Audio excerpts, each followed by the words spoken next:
Bird of Passage lost his arm, and Meep lost a leg, and I absolutely lost my sanity.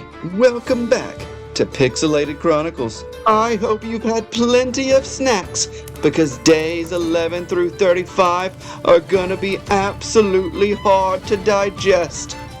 Now, without further ado, let's get into episode 4. This episode starts off with Bird in jail, just like it ended last episode. But we're gonna do a montage of the jail time, that way it doesn't take 16,000 years. So, here we go! We start with chaos, crowns, and flame. No script, no rules, just heart and name. Survival's not a game we play, it's the myth we live day by day. From Peabody's trench to Spartan skies, we rise with memes and battle cries. Every glitch, every fall, we turn it into legends call. Pixels never die, we fight, we laugh, we cry. After many days, considering it is now day 20, Bird was released. Finally, freedom is ours once again. And yes, this took many hours in real life. Okay, maybe not many hours in real life. Maybe like an hour of full speed fast forward in game. But still, that's a long time to just be sitting there waiting to get freed from jail. Now freed, Bird headed toward the local bar. It was time to have some refreshments and to speak to somebody other than his jailmates. Bird, of course, had bird water. Nectar. He's not a hummingbird. Anyways, Bird had much to drink with his new friends. After, he started to peruse, and even bought some food. You never know when you're gonna get hungry after all. After finishing up at the bar, we headed over to some other merchant locations. We needed to peruse a few more items. Perhaps it's time to own a home. From here, the selling of certain items was needed. More money was required, potentially to buy the said home. I didn't remember how much they cost, so who knows. After spending much time with the other merchant, I came to this one. I wanted to check out some armor. And in fact, I found some incredible armor that I did purchase for myself.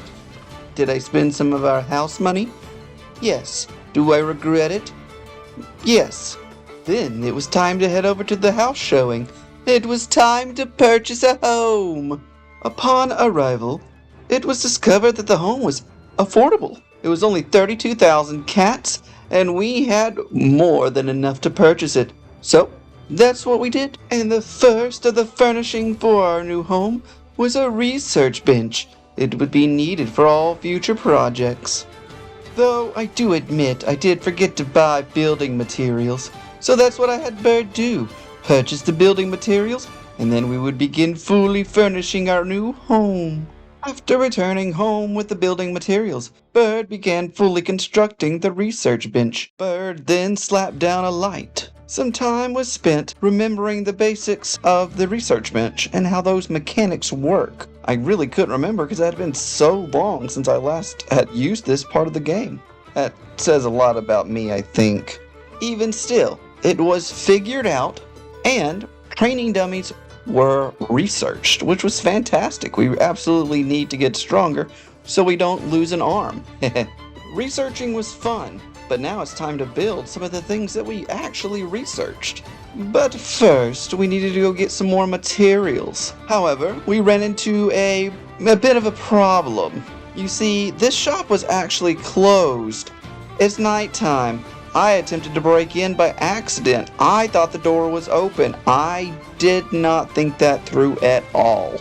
Honestly speaking, this is what I deserve. It was an accident, but who's to say? This is Kenshi, and Kenshi is dangerous, and danger is this world, and, yeah, I'm in jail again. Cue the next montage.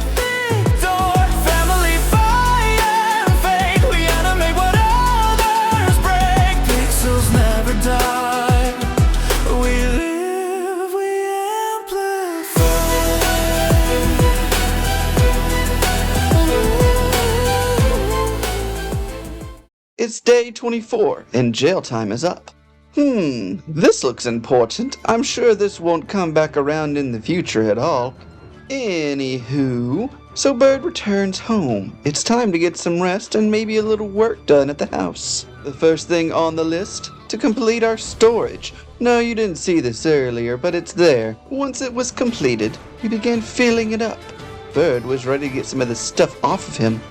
Afterward, I really wanted to return and visit this location where the fighting was going on. And what I found inside was terrifying. What you are seeing is in fact a Beak Thing inside of this house. How did it get in there? And that's what they were fighting. Overall, not my problem. But what I do see is a looting opportunity. And like a crow, I began taking everything of value. I mean, I needed some new swords anyways, since my favorite one was stolen in the past. Bird then swiftly returned home. We needed to store the loot. Bird then returned to loot the rest of everything. But first, we had to drag the body of the Beak Thing out. Note, it is only unconscious. Bird then returned to looting. We needed to get every single valuable item available on the field. But the prized find was this beautiful, massive blade. Look at it. Oh my gosh. After a quick loot depot, it was back to yoink it. It was now mine. All looted up, it was now time to leave. But you see, the power of fate and karma is incredibly strong. Thus, the guards noticed that I was wearing or carrying some of their fallen comrades' gear. They gave chase, and suddenly I lost an arm. Knowing that I was going to go down, I decided to have Bird throw all of the loot out of the inventory. That way the guards wouldn't take it. And I also knew they would go take down the Beak Thing, so I shouldn't die. And just like that, we are once again in a jail cell. Cue yet another montage. We blend the pain with comic gold, a bedtime crown, a saga told. From Kenshi dust to Fortnite dreams, we build our world in silent screams.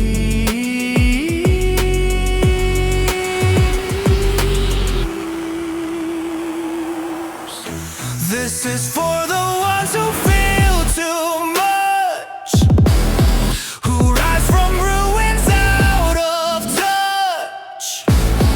We turn our scars into design and make the broken feel divine.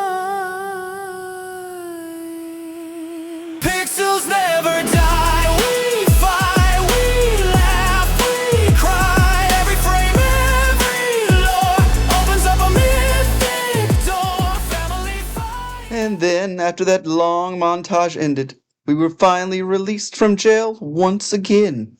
I don't think we go back again after this. After leaving the jail cell, we come down to get our loot that we threw away. It's still ours after all. After returning home, Bird then worked on sorting the loot. Then he moved to construction, followed by some training regiments. You see that incredibly large bone structure cluster thing off in the distance over there? Yes, we were going to go there because there were some things that I thought were cool looking at a distance. Hindsight, it was incredibly boring.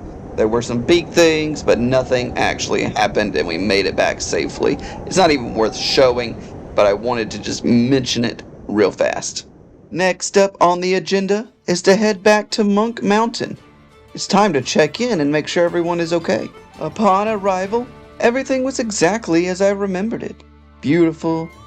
Okay, as beautiful as the desert can get, but it was peaceful because monks are powerful and they protect their place incredibly well. Next, we visited the bar.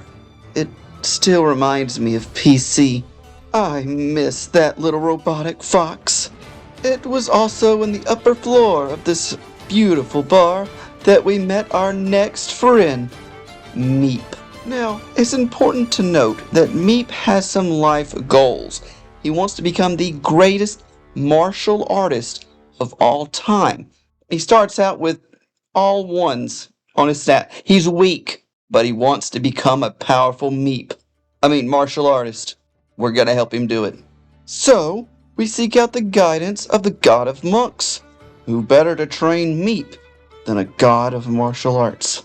So, in accordance to the god of monks' decree, Meep and Bird began to train. They needed to get way stronger in order to simply survive in this deadly world. Some time passed, and Bird decided he needed to do some things other than train. He needed to try to recruit. Manpower was severely lacking, and they needed more allies. However, recruitment was going absolutely nowhere. That was until I winked at this monk and she agreed to join the group. Look at us go. PC would be so very proud. From here, the group set out on an adventure. It was time to have some fun. Oh, that's the wrong way. Let's go another direction. There was much running and, well, to be honest, very little danger to be worried about. That was until...